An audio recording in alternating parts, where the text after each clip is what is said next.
మహాగణుడానికి స్తోత్రాలయ్యా, మహోన్నతుడానికి స్తోత్రాలు, సర్వాధికారి నీకు స్తోత్రాలు, సర్వశక్తిమంతుడా మీకు వందనాలు తెలుస్తున్నాం ప్రభువా. యేసయ్యానికి స్తోత్రాలు. నిన్ను ఆరాధించేవారు ఆత్మతోనూ సత్యముతోనూ ఆరాధించబడిన లేఖను బట్టి సర్వోన్నతరామైన మధ్యకి దిగిరాండి ప్రభువా. అయ్యా నా తండ్రి, నీ సన్నిధిని మేము అనుభవించలాగా నిన్ను మనసుతో కృతజ్ఞత వందనాలు స్తోత్రాలు చెల్లిస్తుండగా ప్రతి ఒక్క నాలుగున తండ్రి మీరు సరళింపద ఇచ్చిన ప్రభువా. ప్రతి ఒక్క శరీరం మీరు తాకండి ప్రభావ. ప్రతి ఒక్కరు నేను ఆత్మపూర్ణంగా చేయమని ప్రార్థన చేస్తాం. స్తోత్రం స్తోత్రం స్తోత్రం స్తోత్రం స్తోత్రం స్తోత్రం స్తోత్రం స్తోత్రం స్తోత్రం. నజరేయుడా నా యేసయ్యా, ఎన్ని యుగాలకైనా ఆరాధ్య దైవము నీవేనని బలమెత్తి నీ కీర్తిని చాటెదా. నజరేయుడా నా యేసయ్యా,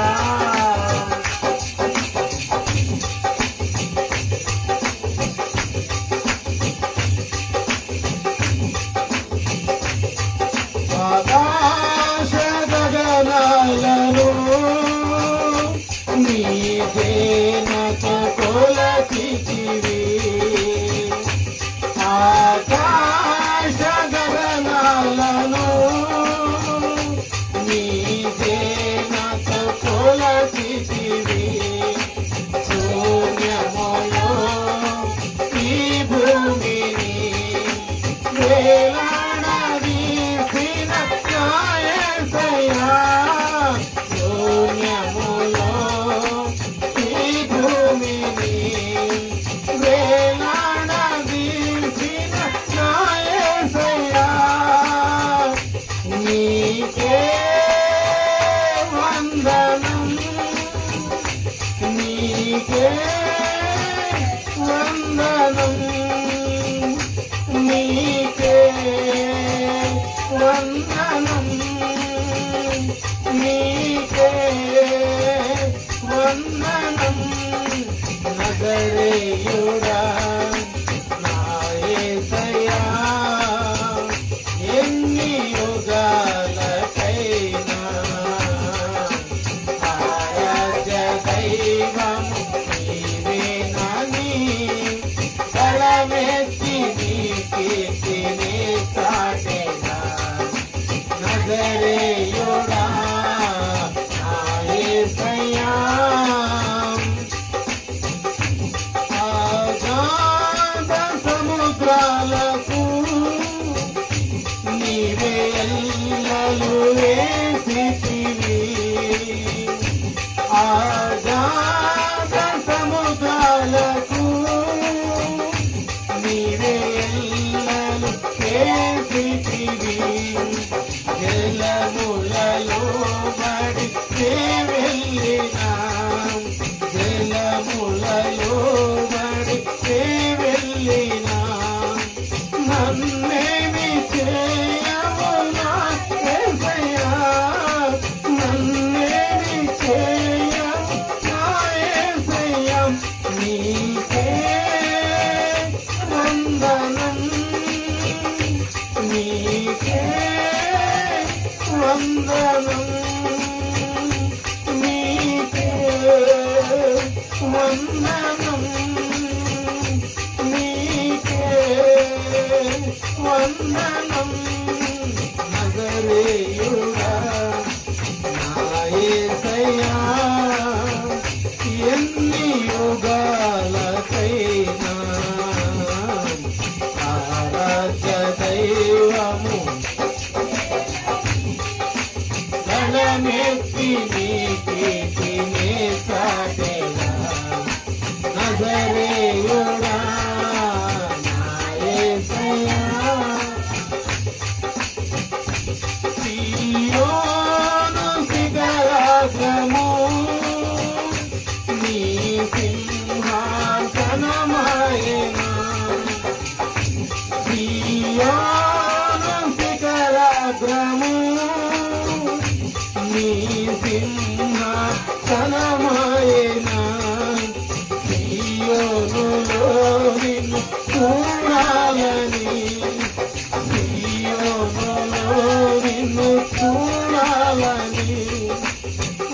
ఆశతో ఉన్నాను నా యేసయ్యా, ఆశతో ఉన్నాను నా యేసయ్యా, నీకే వందనం, నీకే వందనం, నీకే వందనం, నీకే వందనం, నజరేయుడా నా యేసయ్యా, ఎన్ని యుగాలకైనా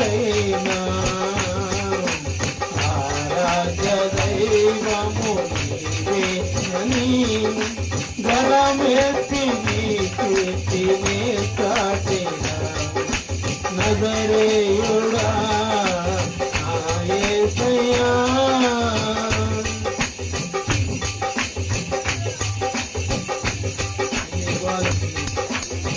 దేవుని యొక్క ఎంతమంది మనుషులు నశించిపోయినా, ఎన్ని తరములు గతించినా, ఎంతో మంది రాజులు కూడా ఎన్ని తరాలకైనా సరే ఆరాధనకు యోగ్యుడు, స్తుతి సింహాసనాసీనుడు, పరిశుద్ధుడైన దేవుడు ఒకే ఒక్కడు, ఆయనే నజరేయుడైన యేసయ్య ఒక్కడే, స్తుతులకు ఆరాధనకు యోగ్యుడు ఒక్కడే, కీర్తనీయుడు ఆయనే, స్తోత్రార్హుడు ఆయనే.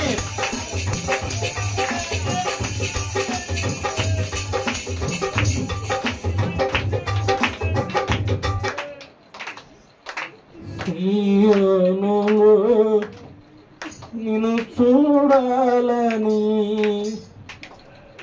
ఆశతో ఉన్నాను నా యేసయ్యా, సియోనులో నిన్ను చూడాలని ఆశతో ఉన్నాను నా యేసయ్యా, నీకే వందనం, నీకే వందనం, నీకే వందనం, నీకే వందనం, నజరేయుడా నా యేసయ్యా, ఎన్ని యుగాలకైనా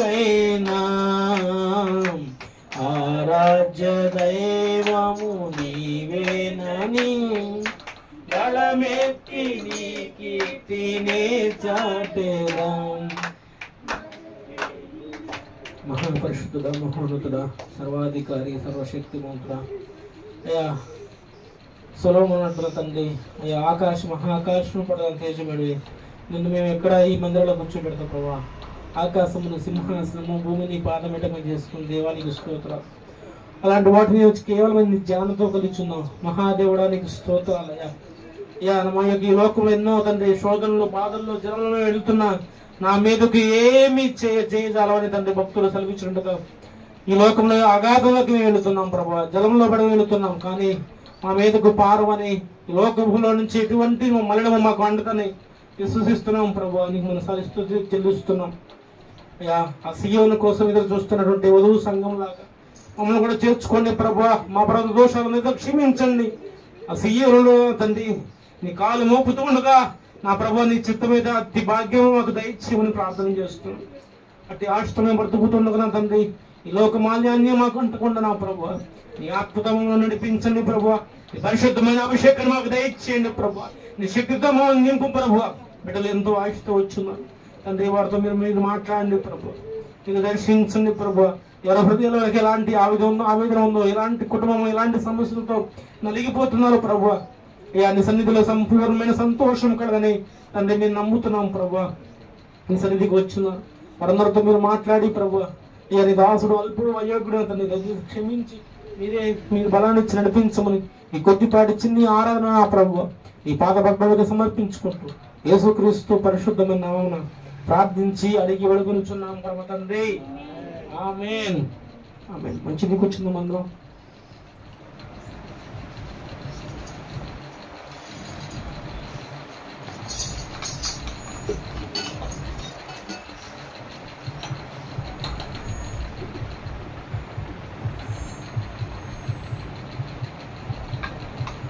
పరిశుద్ధ గ్రంథం నుంచి ఎఫెసీయులకు రాసిన పత్రిక 4వ అధ్యాయము 27వ వచనం ప్రత్యేకంగా ఉండేది. ఆ వచనం కూడా ఎఫెసీయులకు రాసిన పత్రిక 4వ అధ్యాయము 27వ వచనం నుంచి చదవక వెళ్ళాం. అపవాదికి దాంతో పాటు ఇంకేమైనా వచ్చిన లింక్ ఏముందమ్మా? అంటే దాంతో ఏమైనా తుక్కు ఏమన్నా ఏమన్నా ఉందా? అదే ఒక వాక్యం ప్రత్యేకత ఉందా? ఆ ఒక్క మాటే విడిగా ప్రత్యేకంగా కనపడతా ఉండేది. చాలు చిన్న మాట ప్రార్థన చేసుకుందాం. మహాపరిశుద్ధుడా, మహోన్నతుడా, సర్వాధికారి, సర్వశక్తిమంతుడా, మీకు వందనాలు, స్తుతులు, స్తోత్రాలు తెలుస్తాను ప్రభా. మమ్మల్ని ప్రేమించి అయా నీ సన్నిధికి నడిపించిన విధానం బట్టి మీకు నిండు మనసుతో కృతజ్ఞత ఉన్నారు ప్రభా. ఇంతవరకు బిడ్డలు ప్రార్థన ద్వారాగా అయా పాటల ద్వారాగా తండ్రి సాక్ష్యం ద్వారాగా ప్రభు వాళ్ళ విషయంలోను ఆరాధన విషయంలో నీ అమూల్యమైన కృప చూపించి మా పక్షాన్ని మీరు ఉంచి తండ్రి నీ మా హృదయాలు నీ హృదయం తండ్రి సన్నిధిలో ఎంతో వలసించే భాగ్యాన్ని అనుగ్రహించేందుకు నిండు మనసుతో కృతజ్ఞత ఉన్న స్తోత్రాలు తెలుస్తాను. చదవబడిన లేఖన భాగం నుంచి నా ప్రభా మీరు మాతో మాట్లాడమని తండ్రి నీ దాసుడు అల్పుడు అయోగ్యుడు నా ప్రభా మీరు బలపరచండి, సహాయం చేయండి. అభిషేకించేవాడు మీరు ప్రభువా, నీ పరలోక అభిషేకాన్ని మీరు తాకి నీ ప్రసన్నతను మా మీద కుమ్మరించమని తండ్రి నీ బిడ్డల బుద్ధియాటగా బోధించుటకు కృపను సామర్థ్యాన్ని దయచేయమని మా ప్రభువును రక్షకుడు యేసుక్రీస్తు పరిశుద్ధమైన నామమున ప్రార్థించి అడిగి వేడుకొనుచున్నాం పరమ తండ్రి, ఆమేన్. చూడండి, అపోస్తలుడైన పౌలు ఎఫెసీ సంఘం రాస్తూ ఒక ప్రత్యేకమైన మాట మాట్లాడుతున్నాడు. అపవాదికి చోటు ఇవ్వమాకండి. ఒకవేళ అపవాదికి చోటిస్తే ఏమైంది? అపవాదికి చోటు మన జీవితంలో ఇచ్చారనుకుని ఏమైంది చూద్దాం. ఒకవేళ చోటు ఇస్తే ఎలాంటి పరిణామాలు సంభవిస్తాయో, ఒకవేళ అపవాదికి చోటు ఇవ్వకపోతే ఎలాంటి నిశ్చయిత మనం కలిగి ఉందో ఒక్కొక్కటి చూద్దాం. ఇంటికి అపవాది అంటే ఎవరండి? సాతాను. ఇంకా దుష్టుడు. వాడు ఎలా పుట్టాడు? సాతాను అనేవాడు ఎలా పుట్టాడు? అపవాది అనేవాడు ఎలా పుట్టాడు? ఉన్నాడంటారా? చూద్దరా ఎలా పుట్టారు ఎవరైందని? దేవుడు ఈ విశ్వాన్ని నిర్మించే క్రమంలో దేవుడు స్వయంగా తను కూడా సాతాన్ని నిర్మించి ఉన్నాడు.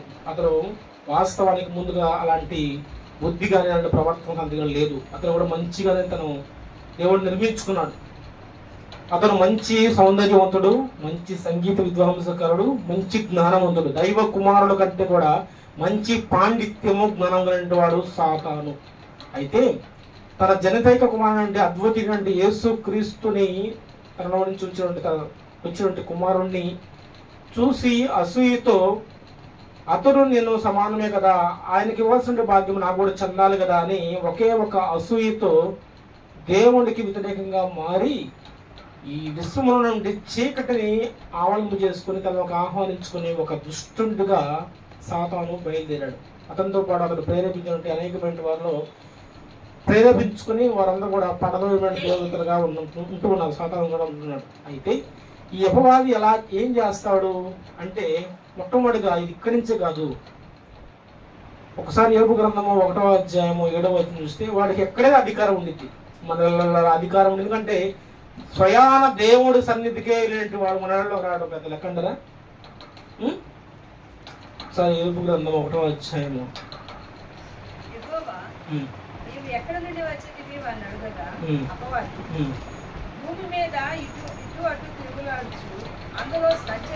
ఆరో వచనం ఒకసారి అంటే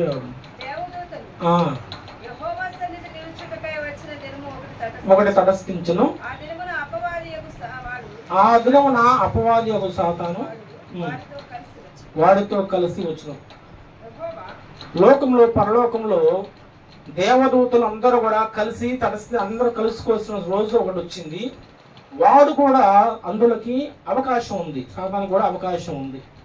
అప్పుడు అతను చదువుతాడు, భూమి మీద అటు ఇటు తిరుగుతూ ఉన్నప్పుడు వచ్చాను ఏ భూమి గురించి చూస్తూ ఉంటాడు. ఎందుకంటే ఒకడికి ఎక్కడికైనా సరే ప్రవేశం ఉన్నది. మన జీవితంలో అసలు మనం అనుకుంటాం మనం పెద్ద భక్తులం కదా అనుకుంటాం, కానీ వాడు కల్పించే వాడు చూపించే తంత్రాలు మంత్రాలు మన మీద ప్రతి నిత్యము దాడులకి వాడు చేస్తూనే ఉంటాడు. ఎందుకు అంతగా వాడు మన మీద కక్ష ఎందుకు అంటే, ఈ సార్వత్రిక సంఘము వధువు సంఘం అంతా కూడా ఈ పట్టపి రాణిగా ఉన్నటువంటి ఈ వధువు సంఘము ఒకానొక దినాన పరలోకంలో అద్వితీయ కుమారుడు అంటే జనక కుమారుడు అంటే యేసు క్రీస్తు నాథునికి వధువు సంఘముగా పట్టపు రాణిగా పట్టబడబోతా ఉంది. ఎవరు? ఈ భూలోకంలో నుండి ఈ వధువు సంఘం కన్నిక. అది వాడికి అసూయ. ఎందుకంటే ఈ వధువు సంఘాన్ని వాడు విచ్ఛిన్నం చేయాలని వాడి జీవితాలను ప్రతి దానికి ఏదో ఒక విధంగా కేసు రాసి దేవునికి నిత్యము వాడు మోసుకెళ్ళే పని వాడంతా. నీ బిడ్డలు ఎలా ఉన్నారు, నీ బిడ్డలు ఎలా ఉన్నారు, వాళ్ళని అసలు నువ్వు వాళ్ళని చూసుకున్నావు ఇలా అనుకుంటున్నావని దేవుడికి మీదకి మన మీదకి నిత్యం వాడు ఫిర్యాదు చేస్తూనే ఉంటాడు.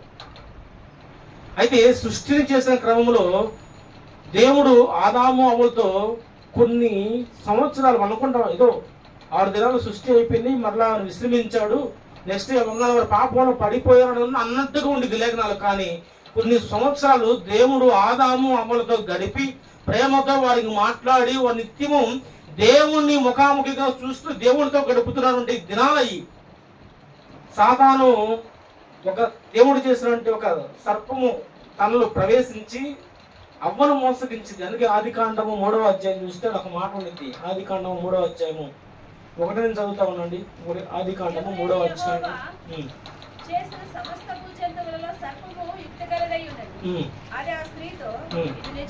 చూడండి, ఈ మాట చాలా గుర్తించుకోండి. ఇది నిజమా అనేది అక్కడ ఏముంది? ఆశ్చర్యకార్యం ఉందా, ప్రశ్న ఉందా, పులి స్టాప్ ఉందా, లేదా కామా ఉంది? చెప్పండి. ప్రశ్న ఉంది. ఇది నిజమా అంటే మనల్ని కూడా కొన్నిసార్లు మోసగించే పరిస్థితుల్లో ఊరుకో అది అట్లా అయింది కానీ, ఊరుకో అదట్లా అయింది కానీ అని తేలికగా మాట్లాడుతూ మాటలు మామూలుగా ఉంటాయి. ఆ మాటల యొక్క ఆంతర్యము మనం గుర్తుపట్టనట్టుగా ఉండిద్ది. ఇది నిజమా అని మోసగించే విధంగా ఉంటాయి మాటలు. సేమ్ అదే సిచ్యువేషన్లో సాతాను కూడా అవ్వతున్నమాట. ఇది నిజమా? ఇది ఎలా నిజము? కాదు కాదు, ఇది తప్పు, మీకు ఎవరో ఇలా చెప్పారు, ఇది నిజము కాదు, ఇది నిజము అని చెప్పి మంచి తెలుగులో చిట్టునిచ్చే ఫలవృక్షాన్ని అవ్వ చేత తినిపిస్తాడు. ఎవరి చేత తినిపిస్తాడు?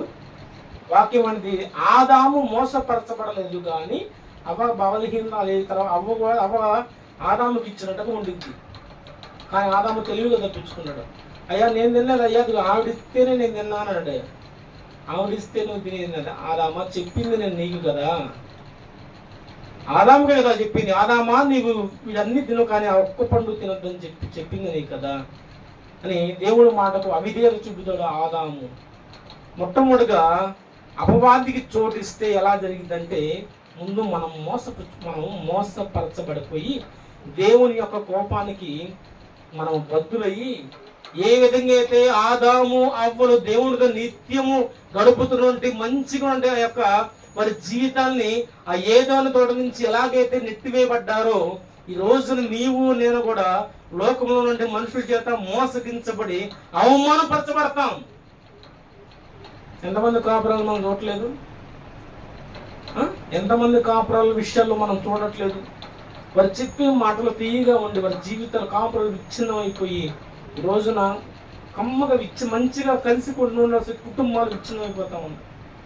మంచిగా జీవనం కొనసాగిస్తూ వారి జీవితాలు ఎంతో దేవుడికి మహిమార్థంగా ఎంతో అన్నిటిగా ఉన్నటువంటి కుటుంబాలు విచ్ఛిన్నం అయిపోతా ఉన్నాయి. అందుకే మొట్టమొదటి మాటగా దేవుడు అపవాదిగా నీవు అవకాశం ఇస్తే నీవు మోసగించబడతావు.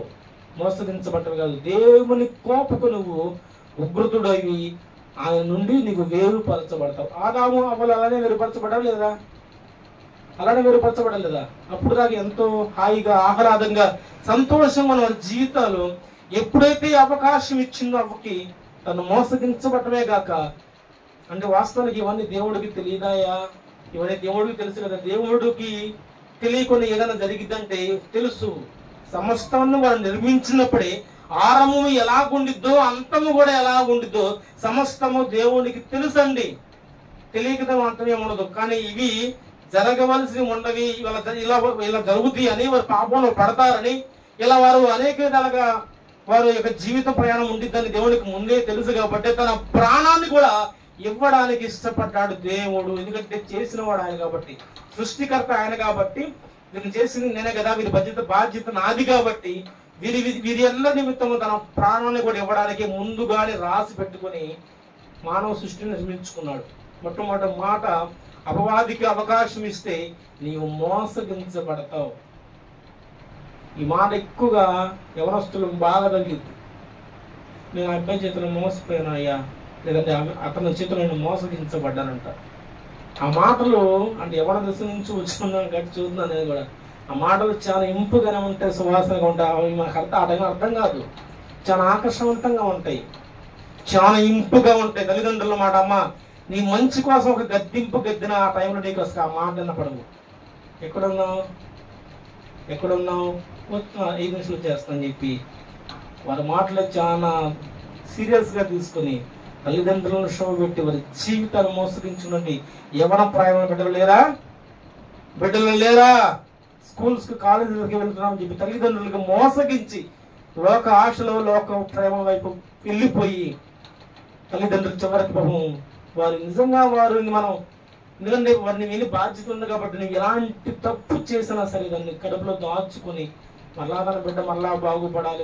ఒకవేళ తను మోసగించినా సరే అతను మళ్ళా తన బిడ్డను మళ్ళా తన పురుకులు తన బిడ్డను మళ్ళా సంరక్షించుకునే విషయంలో తల్లిదండ్రులు ఉంటారండి. ఇది వాస్తవం.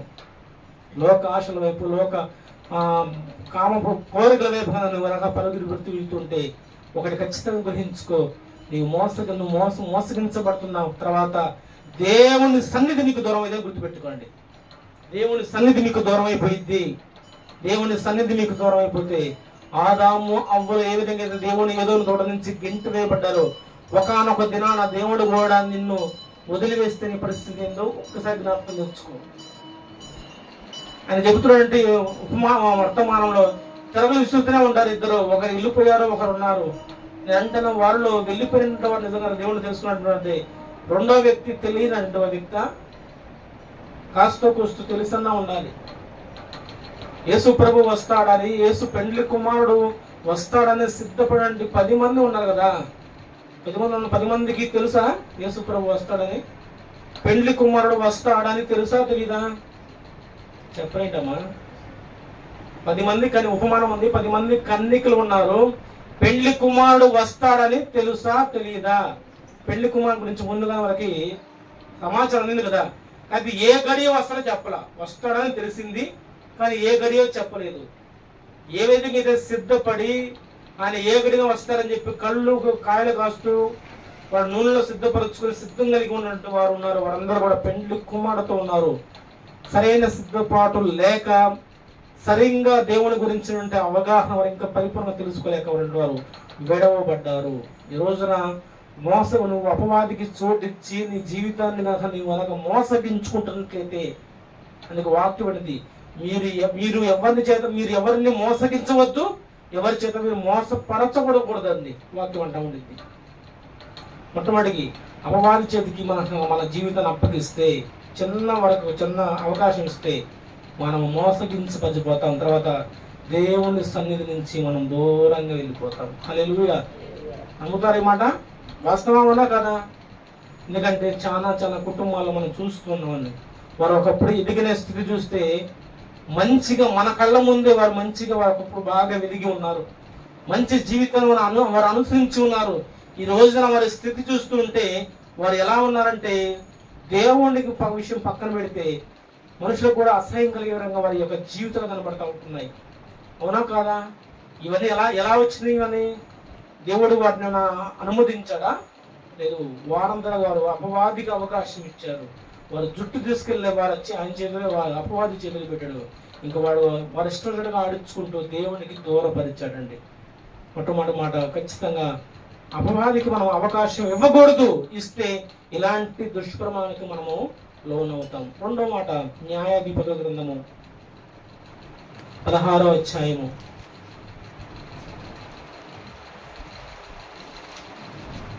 20వ వచనం చూడండి.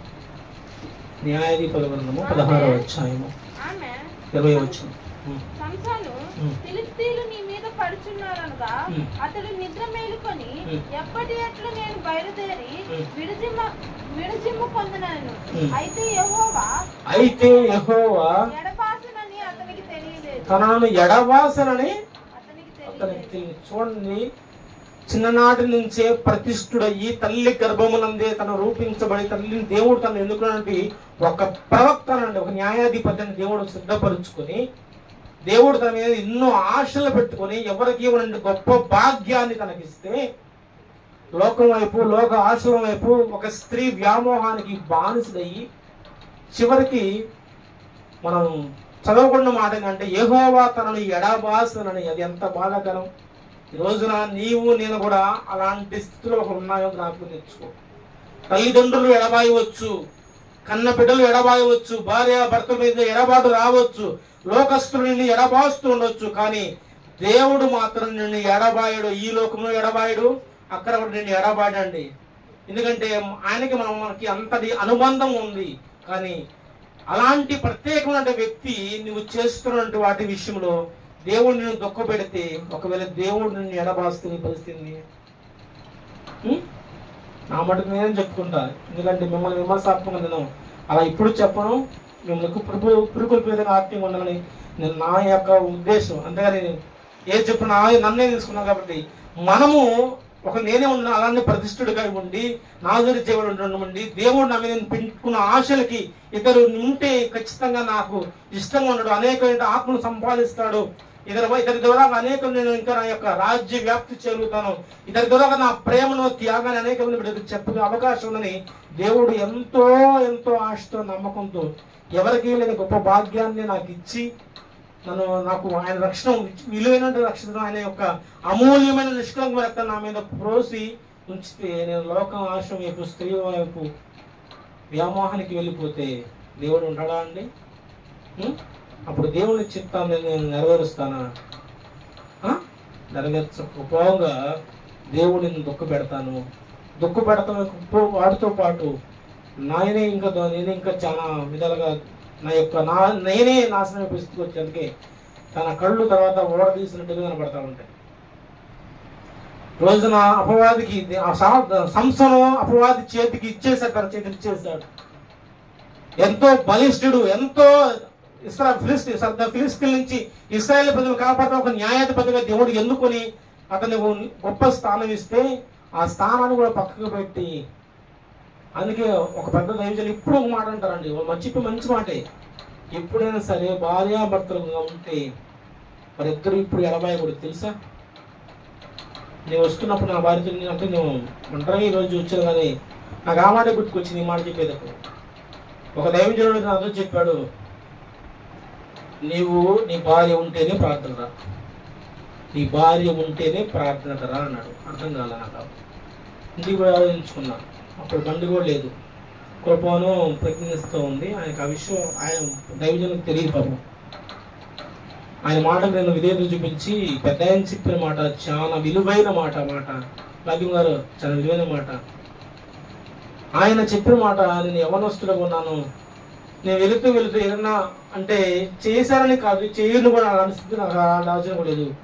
ఒకవేళ నేను కరెక్ట్గా ఉన్నా ఇతర వాళ్ళని ఆకర్షితులయ్యి ఎక్కడైనా అపవాదిని నేను నిందలు వేస్తానేమో, కనుక నీ భార్య పక్కన ఉంటే రాను పోను ఏ క్షణం బాగుంటే అలా ఉన్నప్పుడు మీరు ఖచ్చితంగా బాగుంటారు, అపవాదికి మీరు అవకాశం ఇవ్వరని నాకు అర్థమైంది. ఆయన మాట నేను ఇదే చూపించాను. తర్వాత మళ్ళీ ఆయన ఉండి ఏందన్నా రావట్లేదు, ఏంటంటే పక్కన సంఘస్థుడు మీరే రావద్దన్నాడు కదా, అబ్బాయి పరిస్థితి ఇది, బండి కూడా లేదు, అమ్మాయి చూస్తే ఇట్లా ప్రెగ్నెన్సీతో ఉన్నాయంటే, అవునా సరే రారా అని చెప్పి మళ్ళీ తన పరిచయలో దేవుడు మళ్ళీ వాడుకోవడం జరిగింది. ఎందుకంటే వారు చెప్పిన మాట ఆ టైంకి మనము కొంచెం కోపం అనిపించవచ్చు, కానీ వారు చెప్పిన మాట చాలా విలువైన మాట. అందుకే భార్య భర్త ఉన్నట్టు వారికి ప్రత్యేకంగా చెప్పే మాట ఏంటంటే, ఒకవేళ నీ భర్త కానీ నీ భార్య కానీ వేరే వేరే కారణాల బట్టి విడిపోతే, నేను చదువుతున్నాను, ప్రేమతో చదువుతున్నాను, ఒక తమ్ముడు లాగా లేదా ఒక అన్నలాగా చదువుతున్నాను నీకు, ఒకవేళ నీకు ఎలాంటి తప్పు లేదు, తప్పు లేకపోయినా సరే అతనితో నీవు సమాధాన పడువు, ఆమెతో సమాధాన పడువు.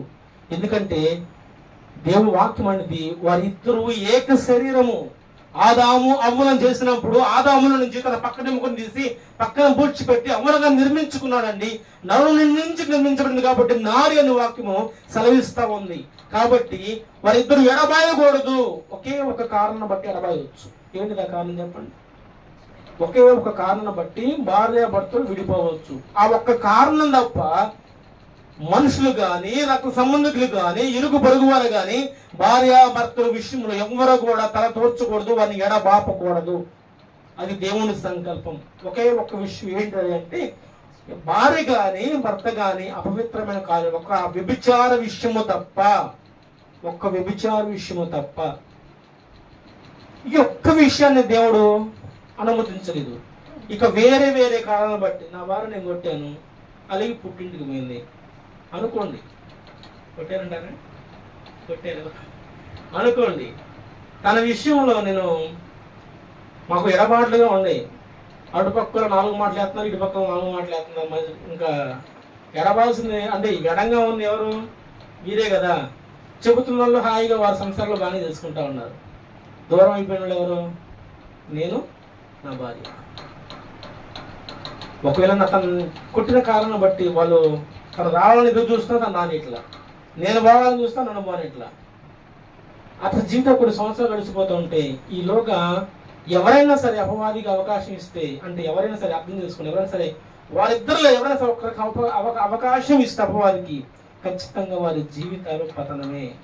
ఇక అతను ఆమె కాడికి రాలేడు, ఈమె అతని కాడికి పోలేరండి. అందుకని సమాధానం పడడం అంటే ఒకరు నీవే తగ్గి ఒకరు నీ దేవుడి బిడ్డవైతే తెలుసుకొని, దేవుడి బిడ్డవైతే తెలుసుకొని తన మరలా తనకెళ్ళి తప్పు నీది కాకపోయినా తప్పు నాదే ఒప్పుకొని మనం కలిసి ఉండాలని సమాధాన పడితే నీవు ధన్యుడివి, ధన్యురాలివి. సంసోను విషయం నిజంగా నేను ఆ మాట చదువుతాను అనుకుంటున్నా, కానీ సంసోనికి ఆ టైంలో భార్య లేదు తెలుసా.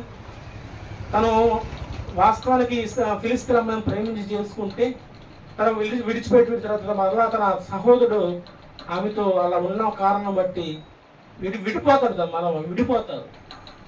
ఏంటాను వారిద్దరు నిజంగా సంసోనికి కనుక భార్య ఉండి అతను నిజంగా భయభక్తులు ఉంటే వేరే రకంగా ఉండేది కదా అనిపిస్తుంది. అందుకని నేను ప్రాముఖ్యంగా చెప్పేది, ముఖ్యంగా క్రైస్తవం మనకు చేయాల్సి అది మనకు తగదు. ముందు భార్యాభర్త ఎడబాటు కలుగుంటే ఒకవేళ నువ్వు మనకు అపవాదికి అవకాశం ఇస్తే దేవుడు నిన్ను ఎడబాస్తాడమ్మా. దేవుడు నీకు దూరంగా ఉంటాడు, దేవుడు నిన్ను పట్టించుకోడు. నువ్వు ఎంత ప్రార్థన చేసి మొరపెట్టినా నీ మొర వినడం తెలుసా. గత ఆన్లైన్లోనే ఒక మాట చెప్పాను, అయ్యా నా ఎముకలు అదురుతున్నాయి, రాత్రంతా కన్నీరు విడుస్తున్నా, పరుపంతా తేలగా కొట్టుకుపోతా ఉందని దాని విధి ఏడుస్తూ ప్రార్థన చేస్తాడు. ఇది ఒక చిన్న కారణం బట్టి మన దేవుడే సాక్షిస్తాడు. దావీదు అతడు నా హృదయానుసారుడు, ఒక్క బత్షెబ విషయంలో తప్ప అతడు ఎలాంటి విషయాల్లో తప్పు చేయలేదు. ఆ ఒక్క విషయాన్ని దేవుడు పర్టికులర్ ఇచ్చి అతను నా హృదయానుసారం ఉంటాడు. ఆ ఒక్క విషయం తను చేసినట్టు ఒకటి హత్య, 2 వ్యభిచార కానీ, రెండింటిని బట్టి తను ఎంతగానో కృమిలిపోతాడో కీర్తనకారులు చదువుతున్నట్టు మనకు అర్థమయ్యేది. ఎందుకంటే మనం చేసిన తప్పు మనకు అర్థం కాదు. నా తన ప్రవక్త వచ్చి రాజే కదా నేను ఏం చేసినా నన్ను ఎవరు పట్టించుకోరలే, నేను ఏం చేసినా అసలు నన్ను అడిగేవాడు నాకు ఎదురు దిక్కులేదు, అది ఎదురు సమాధానం చెబితే నేను వాడిని సెలెక్ట్ చేయడం చేస్తానని రాజు అనుకోవచ్చు. కానీ దేవుడు బయలుపరచడా. నా తన ప్రవక్త వచ్చి చిన్న కథ చెబుతాడు. ఒకరికి చిన్న గొర్రెలు ఉన్నాయి, ఒకరికి ఒకే ఒక గొర్రె పిల్లలు తను ఎంతో అలారముద్దుగా పెంచుకుంటున్నాడు. ఆ దారిని పోతున్న వాడికి భోజనం పెట్టడానికి ఆ చిన్న గొర్రె పిల్లని అడిగాడయ్యా నన్ను వాడు తీసుకెళ్తున్నానంటే, ఎవడు అలాంటి దుర్మార్గుడు, ఎవడు అలాంటి దుష్కార్యం చేసినాడంటే ఖచ్చితంగా నా తను ముఖ మాటలు అక్కడ చెప్పాడు, వాడు నీవే దావీదా, వాడివి నీవే. ఇశ్రాయేలుల మీద నీ ఉన్న స్థితి ఇప్పటి నుంచి ఎప్పుడు ఉందో నిన్ను ఉన్న స్థితికి దేవుడు తీసుకొచ్చాడు. అది మరిచిపోయి ఎవరు నువ్వు ఏం చేసినా ఎవరు నిన్ను అడగాలని స్థితికి నువ్వు వచ్చి ఉన్నావు. దేవుడు చెబుతున్నాడు ఆ యొక్క అకారానికి నీవే విధంగా అయితే ఊరియా భార్య విషయంలో అలాంటి తప్పు చేసావో నీ కళ్ళ ముందే నీ రాజ్యము అంతము నువ్వు చూస్తావు. నీ భార్య నీ బంధువులే నీకు శత్రువులు అవుతారని చూపించాడు. తర్వాత చాలా విషయాల్లో దావీదు కుటుంబంలో చాలా పాపాలు జరుగుతూ ఉంటాయి. అందుకని దేవుడు ఎడబాయకూడదని చెబుతుంది ఈ మాట. రెండో మాట, అపవాదికి మనం అవకాశం ఇస్తే దేవుడు మనల్ని ఎడబాస్తాడు. అలా ఎడబాయకూడదు. అలా ఎడబాయకుండా ఉండాలంటే ఏం చేయాలి తర్వాత చూద్దాం. మూడవదిగా మొదటి సమయ గ్రంథము 18వ అధ్యాయము 8 నుంచి చదువుతాము. మొదటి సమయ గ్రంథము 18వ అధ్యాయము. ఆ మాటలు సౌలుకు ఇంపునగా ఉండనుగా అతడు బహుకోపము తెచ్చుకొని వారు దావీదునకు 10,000 కొలది అనియు నాకు 1,000 కొలది అనియు స్తుతులు పాడి రాజ్యము తప్ప మరి ఏమి అతడు తీసుకోగలడు, రాజ్యము తప్ప అతడు ఏమి తీసుకోగలుగుతాడు అనేను. కాబట్టి నాట నుండి సౌలు దావీదు మీద సౌలు మీద విషపు చూపు అవకాశం అపవాదిగా అందిపోయింది. అప్పుడు దాకా న్యాయాధిపతులు వెళ్ళిన కాలం తర్వాత ఎవరో ఇశ్రాయేలు రాజు లేడు. అలా పెట్టారు. వాక్యంగానే చదువుతా ఉన్నాను. అంత చూడండి కదా. హల్లెలూయా చెప్పండి, స్తోత్రం చెప్పండి. హల్లెలూయా, హల్లెలూయా. రాజ్యము కొరకు కీడు చేయగా, రాజ్యము కొరకు కీడు చేయగా, ఆ కీడే నీకు మరణమాయే, ఆ కీడే నీకు మరణమాయే. కీడుకు ప్రతిగా కీడు చేయక, కీడుకు ప్రతిగా కీడు చేయక, దేవుని అందలి భయభక్తులతో సాగగా, దేవుని అందలి భయభక్తులతో సాగగా, నివసించేదాము యెహోవా మందిరములో, నివసించేదాము యెహోవా మందిరములో జీవిత కాలమంతయు, జీవిత కాలమంతయు యెహోవా జీవము తోడు,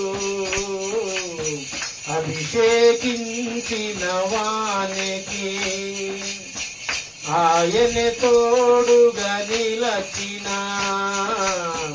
అపాయమేమియు రాదు. హల్లెలూయా యేసయ్యా, జీవ ప్రదాతవు నీవయ్యా. హల్లెలూయా యేసయ్యా, జీవ ప్రదాతవు నీవయ్యా. హల్లెలూయా. దేవుడు మహాకృప బట్టి దేవుడు అనుగ్రహించిన పాట నాకది, నేను రాసుకున్నా. మాట ఉన్నది, కీడుకు ప్రతి కీడు చేయకూడదు. దశలో రాసిన పత్రికలో ఆ మాటను బట్టి నేను వాక్యాన్ని సిద్ధపరిచినప్పుడు వాస్తవానికి జరిగిన సందర్భం అంటే గొల్యాతును చంపి వచ్చేటప్పుడు సౌలుకు 1,000 కొలది గాను, దావీదుకు 10,000 కొలది గాను జయాలు ప్రభుతూ వారందరూ నాట్యం చేస్తూ ఎంతో ఉత్సాహంతో ఉంటారు. ఉన్నప్పుడు అసలు ఈ చిన్నవాడేంది, ఈ స్థితి రావడమైంది, నేను కదా రాజుని, నేను కదా అలాంటి ఘనత పొందుకోవాలి, నేను కదా అలాంటి మెప్పు ప్రజల నుంచి పొందుకోవాల్సిన అని ఆనాటి నుంచే సౌలు దావీదు మీద విషపు చూపు చూపుతాడండి. వాస్తవం చివరి దాకా ఎన్నో మార్లు దావీదును తరుముతూ తను ఈటి తీసుకుని తరుముతూ పోతున్నా దావీదు అంటాడు గొప్ప మాట, నా జీవితానికి నిజమైన రాసుకున్న మాట. చివరి ఒకసారి అతను ఉంటే ఆయన పడుకున్న సమయంలో వచ్చి తన వస్త్రపు చెంగు కోసుకొని నేల బుడ్డి మాత్రమే తీసుకెళ్తాడు. కొంత దేవు కొండలకు పోయినాక అప్పుడు మాట్లాడితే, నాయన ఇది నీ స్వరం కాదు నాయన దావీదా అని సౌలు అంటాడు. దావీదు అంటాడు, యెహోవా చేత అభిషేకించిన వాడిని నేను ఎలా చెప్పుతాను రా.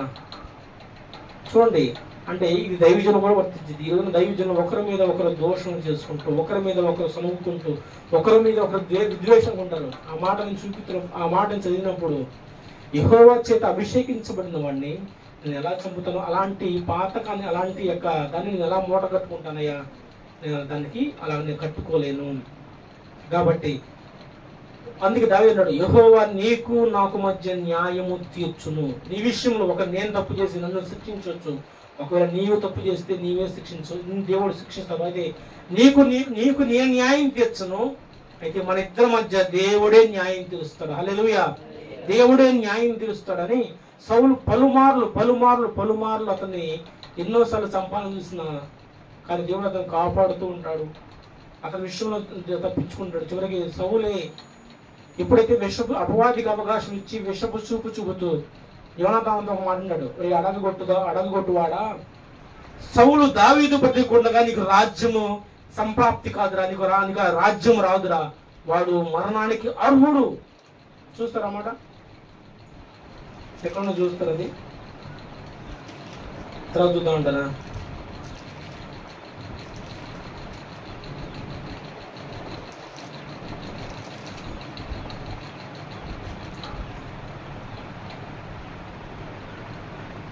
సరే, ఈ మాట ఖచ్చితంగా సౌలు అంటాడు, ఏమో తర్వాత అంటాడు, అడగగొట్టు వాడా, దావీదు బ్రతికికొండగా నీకు రాజ్యము సంప్రాప్తి కాదు, వాడు మరణానికి అర్హుడు, వాడు రప్పించని పలుమార్లు ఉన్నప్పుడు. ఎందుకంటే అపవాది అంటే మనం ఏదో ఎక్కడి నుంచో వచ్చిన మన ఎందుకంటే వాడు కనపడబోయినప్పటికీ వాడు ఉండి ఆ కీళ్లు కలిగిస్తూ ఉంటాడు. మనలో ఒక స్థిరమైన ఆలోచనలు పక్కకు తోలి ఆలోచన మొత్తం మార్చేస్తాడు, మన క్రియలు మొత్తాన్ని మార్చి చెందేస్తాడు, మన ప్రవర్తన మొత్తాన్ని వాడు పక్కకి తప్పిస్తాడండి. అందుకని అపవాది చేతికి అవకాశం ఇస్తే ఇలాంటి దుష్ప్రమాదం జరుగుతూ ఉంటాయి. లాస్ట్ ఒక్క మాట చెబుతాను. ఇస్కారియోతు యోధ దేవుడు ఏర్పరచుకున్న శిష్యుల్లో 12 మంది శిష్యులతో కూడా ఒక శిష్యుడు. ఎందుకంటే పామరులను, పనికినట్టు వారిని, జాలరులను, మనుషులు బట్టి జాలగా దేవుడు చేస్తానన్న వాళ్ళు ఇస్కారియోతు యోధ కూడా తనతో పాటు కలుపుకున్నాడు. తన ప్రాణానికి కొంత వెల తెలుసుకుంటాడని దేవుడికి ముందుగానే తెలుసు. అయినప్పటికీ కూడా అతను ప్రేమించి తన మనసు మార్చుకుంటాడేమో, తన బుద్ధిని మార్చుకుంటాడేమో, అపవాదికి అవకాశం ఇవ్వకుండా, అపవాది క్రియలు లేకుండా ఇతను ఉంటాడని చెప్పి అంతిమ వరకు కూడా దేవుడు ఇస్కారియోతు యోధాని కనిపెడుతూనే ఉన్నాడు. ఏ విషయంలో? డబ్బు విషయంలో. అంటే అపవాది రకరకాల విషయంలో డబ్బు కూడా అపవాది సంబంధమైనదే. అందుకే వాక్యం అనేది ధనాపేక్ష సమస్త కీడులకు మూలము. ధనం సంపాదించుకోవచ్చు, మనం బిడ్డలు మన బ్రతకడానికి, మన యొక్క అవసర నిమిత్తము ఉండదు, అది ఒక లిమిట్, మనకు కావాల్సినంత వరకు అవుతుంది. కానీ ధనం ఎక్కువై కొద్ది మనలో మనకి దేవుడికి దూరం అయిపోయి బుద్ధి వచ్చింది, స్వార్థం పెరిగిపోతూ ఉండేది. అందుకే ఆయన రాసిన ఉపమానం చెప్పాడు. కొంతమంది అంటే 4 రకాల విధాలు చెప్పినప్పుడు, రోడ్డు పక్కన మొండ్ల పొదల్లో రాతి నెలన మంచి నిలబడినప్పుడు, కొంతమంది ధనాపేక్ష ఎక్కువ అయ్యి అవసరం అంటే వారికి సమస్యను బట్టి దేవుడు కొంతకాలం బాగా ఎదుగుతూ ఉంటారు. కానీ ఎప్పుడైతే ధనాన్ని వారు చూస్తారో ఆ ధనాన్ని బట్టి దేవుడికి దూరం అయిపోయినట్టు వాళ్ళు కూడా ఉంటారు. అలాంటి వాళ్ళు ఇస్కారియోతు యోధ ఉన్నాడు. ఎందుకంటే ధనం సంచి అతని దగ్గరే ఉంది ఎప్పుడు. అతన్ని అమ్మడానికి ఎంత ఇచ్చాడంట? యేసు ప్రభువుని అమ్మడానికి నన్ను వారి దగ్గర కొంత నాణ్యాలు తీసుకుని ఎంత ఇస్తాడా? 30 వెండి నాణ్యాలు. చివరికి ఆ 30 వెండి నాణ్యాలు మింగి వదిలిపెట్టుకుని తెచ్చుకోవాలి. మత్తయి సువార్త 27వ అధ్యాయంలో మాట ఉంటాయి. మత్తయి సువార్త 27వ అధ్యాయము 4 నుంచి ఉండే మాట ఉంటాయి. మత్తయి సువార్త 27వ అధ్యాయము 4వ వచనం. నేను 3 నుంచి అప్పుడు ఆయనను అప్పగించిన యూదా ఆయనకు శిక్ష విధింపగా చూచి పశ్చాత్తాపపడి ఆ 30 వెండి నాణెములు ప్రధాన యాజకుల యొద్దకు పెద్దల యొద్దకును మరలా తెచ్చి నేను నిరపరాధ రక్తమును అప్పగించి పాపము చేస్తునని చెప్పెను. వారు దానితో మాకేమి నీవే చూచుకొని చెప్పగా అతడు ఆ వెండి నాణెములు దేవాలయములో పారవేసి పోయి ఉరి పెట్టుకొని. చూడండి, తర్వాత అతనికి అనిపించింది, ఒక నిరపరాధిని దైవ కుమారుని నేను వీళ్ళకి అప్పగిస్తున్నానే, అయ్యా నాకు వద్దు, ఈ 30 వెండి తీసుకుని అలా అనిపించింది. ఆ వెండి అలాంటి నాణ్యాలకి నీకు ఇచ్చిన డబ్బుకి మాకు ఎలాంటి సంబంధం లేదు, నువ్వు ఏం చేసుకుంటావు చేసుకోకపోయా నీ ప్రధాన యాజకులు పెద్దలు అంటారు.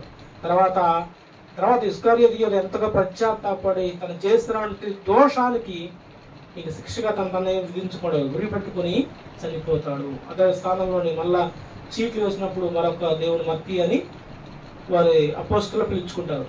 ఇక్కడ అపవాది మనం గమనించినట్లయితే 4 అంశాల్లో 4 రకాలుగా కనపడుతున్నాడు. ఒకటి, అవకాశం ఇస్తే మోసగించబడతాం. రెండోదిగా మనం మళ్ళా అపవాదికి కనుక ఇస్తే స్త్రీ వ్యామోహానికి మనం బానిసలై దేవునికి దూరం అయిపోతాం. ఒకవేళ నీకు రాజ్యము, బలము, పేరు, ప్రతిష్టలు అని చెప్పి నువ్వు అనుకుంటూ ఉంటే, లోకపరంగా అనుకుంటూ ఉంటే, అపవాదికి అవకాశం ఇస్తే నీకు అదితో నీవే పొడుచుకుని రోజు వచ్చింది. ఒకవేళ ధనానికి నువ్వు దాసుడు అయ్యి ఉంటే, ధనానికి నువ్వు పోషిస్తూ ధనమే నీకు ఇహ జగత్తు అనుకుంటూ నువ్వు అపవాదికి చేతులకు కింద బానిసలు అవుతాయి. ఆ ధనమే నేను చంపేసింది. హల్లెలూయా. ఇస్కరియోతు అదే చంపేసింది. నీ ధనము నీతో కూడా, అది వాక్యం అండి, నీ ధనము నీతో కూడా నశించును గాక అన్ని వాక్యం అంటాం అనేది. కానీ ఈ 4 సందర్భాల్లో అపవాది క్రియలు కనపడుతున్నాయంటారా?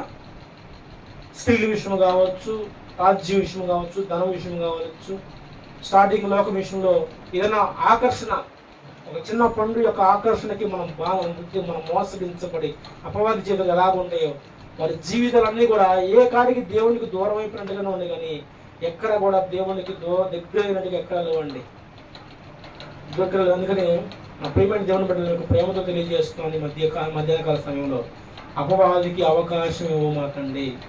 కేసనగా చెప్పిన మాట నాకు చాలా ఇష్టమైన మాట. అది అపవాది మనం ఎంతగా స్తుతి చేసినా, ఎంతగా పాటలు పాడినా, ఎంతగా వాక్యం చెప్పినా వాడు మనతోనే ఉంటాడంట. కానీ ఒక్క మోకాళ్ళ ప్రార్థన విషయంలో ఉన్నప్పుడు వాడు పారిపోతాడు. అది మనం చెయ్యం కదా, అవునా? మోకాళ్ళ ప్రార్థన అంటే మనకి నిద్ర వచ్చింది, మోకాళ్ళ ప్రార్థన అంటే మన నడువులు నిపులు వస్తాయి, మోకాళ్ళ ప్రార్థన అంటే మనకి తీసుకో. పాటలు పాడమంటే బ్రహ్మాండంగా 100 పాటలు పాడతాం, కానీ ప్రార్థనలోనే నిజమైన శక్తి ఉందండి. ప్రార్థన ద్వారా కానీ మనకు సమస్తం సాధ్యం. అందుకే ఆయన చెప్పాడు, ఆయన రూపాంతరం కొండ మీదకి వెళ్ళినప్పుడు, అయ్యా చిన్న చంటి బిడ్డని చిన్న బిడ్డ పిల్లవాడిని తీసుకొచ్చి నా బిడ్డకు దెయ్యం పడతా ఉంది, నీ వల్ల అయిద్దని చెప్తుంటే శిష్యులు వాళ్ళ వల్ల ఏం కాల, పైనుంచి ఆయన వస్తూ ఉంటాడు. వస్తున్నప్పుడు నీ శిష్యుని అడిగావు, అయ్యా వాళ్ళ వల్ల ఏం కాదు, నీ వల్ల ఏమైనా అయిద్దంటే శిష్యుని ఒకే ఒక గద్దింపు విశ్వాసం లేని మూర్ఖతనం వల్ల నేను మీతో ఎంతకాలం ఉందను అని గద్దించి ఆ పిల్లవాడిని తర్వాత స్పష్టపరచడం లేఖలు సాగిస్తుంటాయి. తర్వాత వారిని ఏకాంతంగా అడుగుతారు, అయ్యా మేము ఎందుకు దెయ్యాన్ని వెళ్ళగొట్టలేకపోయాము, ఎందుకంటే ఇంకా వారు దేవుడిని పరిపూర్ణంగా ఆనుకోవట్లేదు, ఉపవాసాలతో జాగారాలతో ఇలాంటి కార్యాలు జరుగుతుంటాయి అని దేవుని వాళ్ళకి సకల సాక్ష్యం ఇస్తాడు. ఈ రోజున మనం కూడా దేవుని శక్తి మనం అనుకుంటున్నాం, కానీ దాన్ని ఇంకా మనం పరిపూర్ణంగా తీసుకున్నాం. అట్లా నేను దేవుని నమ్ముకున్నాను చెబుతూ దేవుని శక్తిని ఆశ్రయించిన క్రైస్తవులు ఈ రోజున కోకొల్లగా ఉన్నారండి. మేము చిన్ననాటి నుంచి క్రైస్తవులు చిన్ననాటి నుంచి మేము దేవుని మందిరానికి వెళుతున్నాము, దేవుని సన్నిధికి వస్తున్నాము అని అనుకుంటున్నారు, కానీ నిజమైన దేవుని యొక్క శక్తిని వారు ఆశ్రయించట్లేదు. ఈ రోజున దేవుని శక్తి ఆడందంటే ఎవరైతే నిజముగా మొర్ర పెడతారో వారికి సమీపస్తులుగా దేవుడు కదులుతాడు.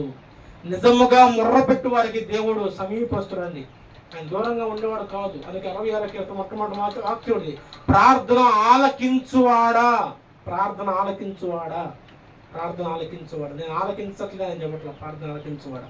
అందుకే యెషయా గ్రంథంలో కూడా అంటాడు, నేను విననేరకుండా ఉన్నట్టు నా చెవులు మందంగా లేవు, సహాయం చేయకుండా ఉన్నట్లు నా చేతులను కొరచగా కాలేదు, కానీ మీకు నాకు మధ్య అపవాది క్రియలే ఉంటున్నాయి, దోషాలు కనబడతా ఉన్నాయి. అది ఎవరి నుంచి వస్తున్నాయి? దేవుడి నుంచి వస్తున్నాయా? అపవాది నుంచే అలాంటి క్రియలు వస్తూ ఉన్నాయండి. వాటిని మనం అంటే ముందు ఆ దోషాలు తొలగించుకోవాలా. అట్లనే అపవాది విషయంలో మనం నిజంగా ఎప్పుడు మెలుగుతూ ఉండాలి. ఒక్కసారి అవకాశం ఇచ్చామంటే పరిచర్య కూడా ముందు మన ఆత్మీయ జీవితమే దెబ్బతిరిగిపోయింది. అందుకే లోకాసు వార్త 9వ అధ్యాయము 62వ వచనం ఒకసారి చదవండి. లోకాసు వార్త 9వ అధ్యాయము 62వ వచనం అండి.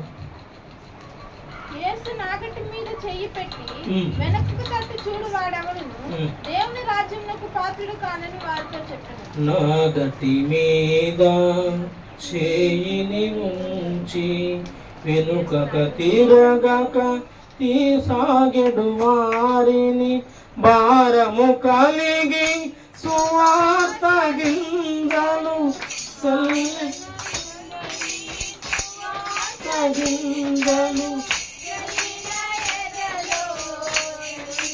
వారిని పంపుము దేవా, పనివారలను పంటను కోయుటకు, నేడు పంటను కోయుటకు పంపుము దేవా, పనివారలను పంటను కోయుటకు, నేడు పంటను కోయుటకు. హల్లెలూయా. యేసుక్రీస్తు తను చెబుతున్నటువంటి మాటలో మత్తయి సువార్త 20వ అధ్యాయం చివరి చూస్తే తండ్రి కుమార పరిశుద్ధాత్మ నామంలో మీకు ఎలాంటి సంగతులను బోధించినో ఆ సంగతులు చెప్పి వారికి బాప్తిసాలు ఇచ్చి నాకు శిష్యులుగా చేయండి అని ఉందా, లేదా విశ్వాసం చేయడం ఉందా? శిష్యులుగా చేయండి. మీరైతే ఏ కొలతలతో ఉన్నారో, ఏ విధంగా మీరు ప్రకటించుకుంటూ పోతున్నారు, ఏ విధంగా ఉన్నారో ఆ సంగతులను మనం బోధించండి, నాకు శిష్యులుగా చేయండి.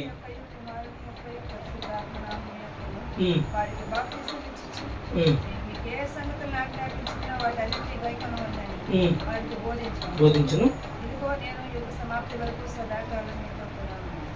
చూడండి, అవన్నీ మనకు ఉన్నప్పుడు అపవాది అందుకే ఇక్కడ చదవలే వాక్యం చదివిస్తుంది, శిష్యులుగా చేయండి. నాగటి మీద చేయబట్టి మనక అంటే ముందుకి మనం ప్రయాణము ఒకవేళ ఆయన తగ్గితే పొలం పాడైపోయింది, సంఘం పాడైపోయింది, లోకము ఎలా ఉన్నా సరే సంఘం పాడైపోయింది. అంటే దైవజనులుగా అనుకోవచ్చు ఆ మాటకి. ఎందుకంటే ఒకవేళ లోకం వైపు తిరిగి సంవత్సరంలాగా మనం తిరిగి నాగటి పక్కకు పెట్టానుకోండి, మన చూపు పక్కగా మళ్ళితే ఎదురుగున్న మొక్కలు పాడైపోతాయి, సంఘం పాడైపోతుంది. అందుకని ఎవరైతే నాగటి మీద చేపట్టి వెనక తెలియకుండా అలా సాగుతూ ప్రభువులు కొనసాగుతుంటారో వారు ఖచ్చితంగా దేవుని బిడ్డలు. వారు అపవాదికి ఎలాంటి పిలువరు దరిదాపు కూడా చారు.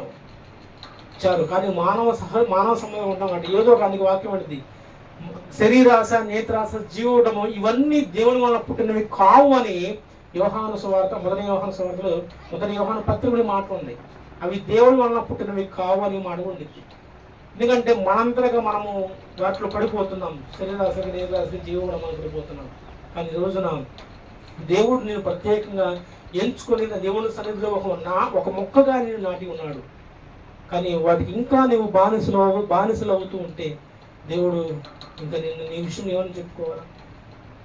అపవాదికి చోటిస్తే దేవుడు దుఃఖపడ్డా, అనేక వాళ్ళు విడిపించాలని అని దేవుడు ఆశపడుతూ ఉన్నాడు. కానీ నువ్వు వాటికి బందీ కాలాగా ఉండి సాతానికుగా ప్రేమిస్తూ దేవునికి దూరంగా ఉండేలాగమ్మా. చదువుకున్న 4 లేఖన అంశాలు మనకు క్లియర్గా కనపడుతూనే ఉన్నాయి.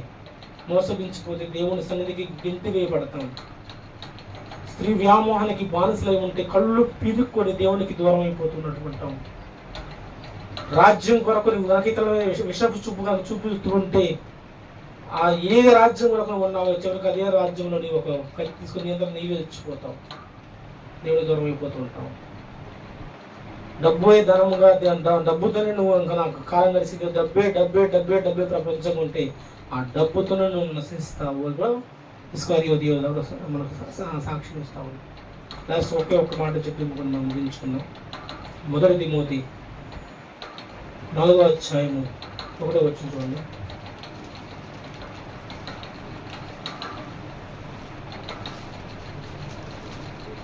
అయితే కడవరి దినములో కొందరు అబద్ధకుల వేషధార వలన మోసపరచుట ఆత్మల యందును దయ్యముల బోధ యందును లక్ష్యముంచి విశ్వాస భ్రష్టులవుతురని ఆత్మ తేటగా చెప్పుచున్నారు. ఇది చాలా ఇంపార్టెంట్. మిమ్మల్ని దేవుని యొక్క సంపూర్ణంగా చేసి నడిపించాలంటే ఒకే ఒకటి, అది బోధ.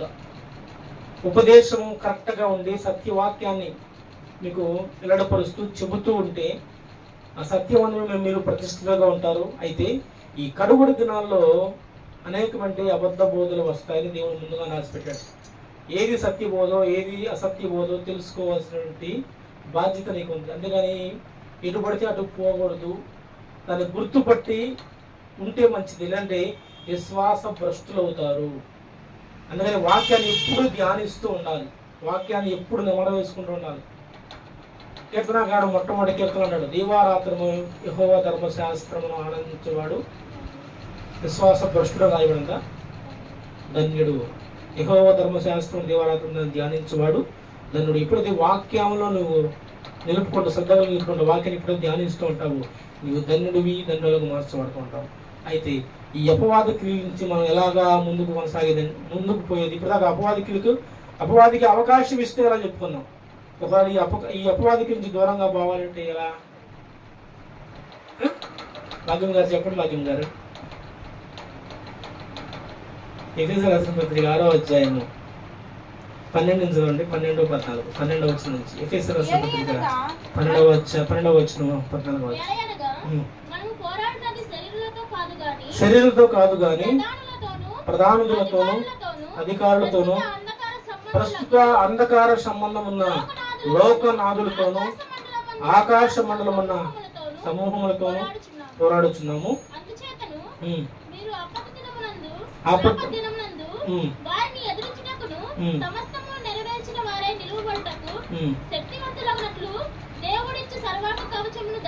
ధరించుకున్నది ఏలయనగా మీ నడుములకు సత్యమును గట్టు కట్టుకొని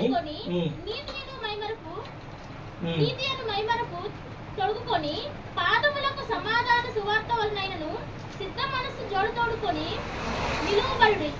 ఇవన్నీ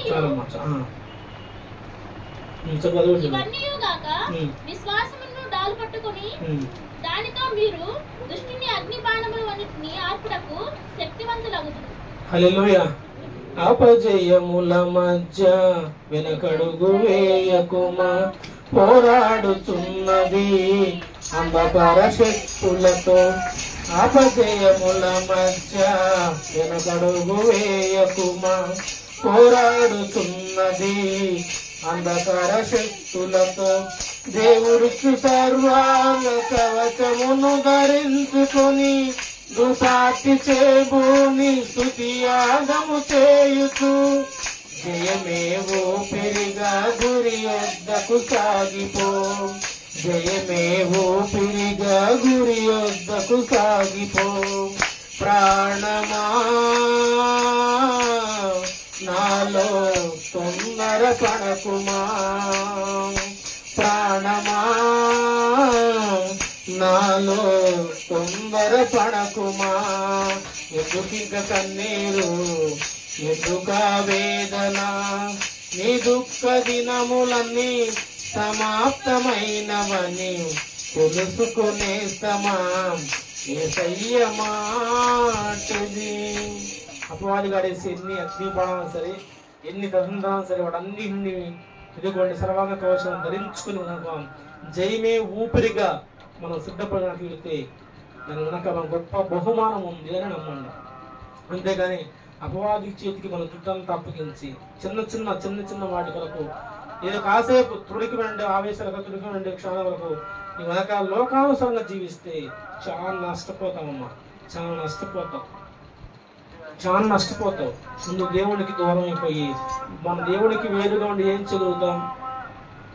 అందుకే వాక్యం అనేది సజీవులుగా ఆరాధించేది. సజీవులు కదా మనం బ్రతుకున్నప్పుడే కదా దేవుడిని మనసారా సన్నిధించేది, మనసారా దేవుని సన్నిధిలో సాగిలపడేది, మనసారా దేవుని సన్నిధిలో వాక్యాన్ని వినేది, మన తప్పులు సరిచేసుకుంటూ ఆత్మీయులు మన మెట్టుకు ఎదిగేది మన భక్తు. అందుకే అనేక మార్లు పౌలు కూడా తన పత్రికలో అంటాడు, నేను మీకు మాదిరిగా ఉండేలాగా ఇలా చేస్తున్నాను. మన పౌలు మనం చూడలేదు వాస్తవమే, కానీ మన ముందున్న భక్తులు మనకు మాదిరిని చూపించలేదు కదా. సమర్పణ అంటే ఏందో, త్యాగం అంటే ఏందో, స్తుతి నైవేద్యాన్ని దేవునికి ఎంతగా హత్తుకున్నారు, దేవుడు ఎంతగా కలుసుకున్నారు. వాళ్ళు ఒంటరైన వాడు ఎందుకైన వాడు గొప్ప జనాంగం అని ఆ వాక్యం నాకు అర్థం కాకపోయిందండి. ఒక చిన్న పొల్లు కూడా వాక్యము తప్పిపోదండి. యెసన్న గారు ఉంటారు ఎందుకు పదే పదే వారి మాటలు ఎందుకు చూద్దంటే వారు మనకి పురికొలుపులు, వారు మనకు మాదిరి ఇచ్చేలేరండి.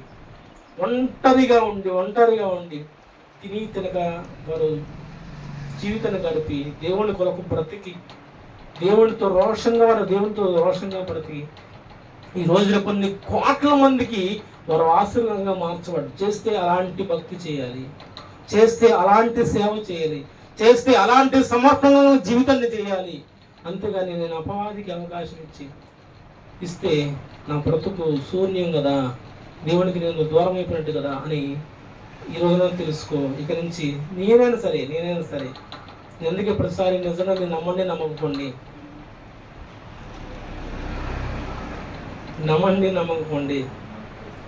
నేను కొన్నిసార్లు ఒంటరిగా ఉన్నప్పుడు నా జీవితాన్ని మళ్ళీ వెనక్కి చూసుకుంటాను. అంటే ఇలా తిరిగి చూసుకోవడం కాదండి, నేను వచ్చిన స్థితి నాకు తెలుసు.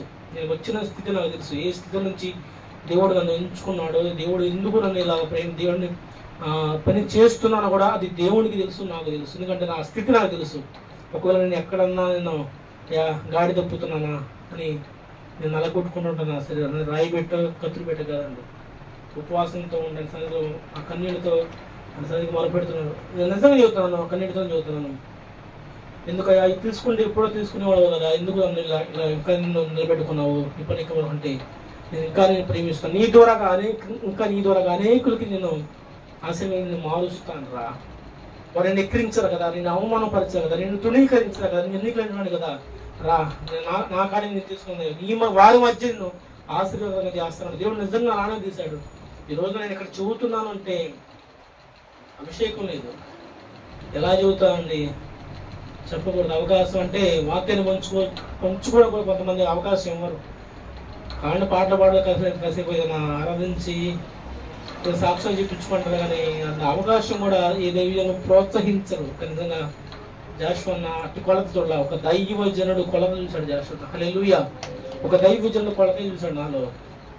చూసి దేవుడు నిజంగా దేవుడిని మేము అభిషేకించుకున్నాడు.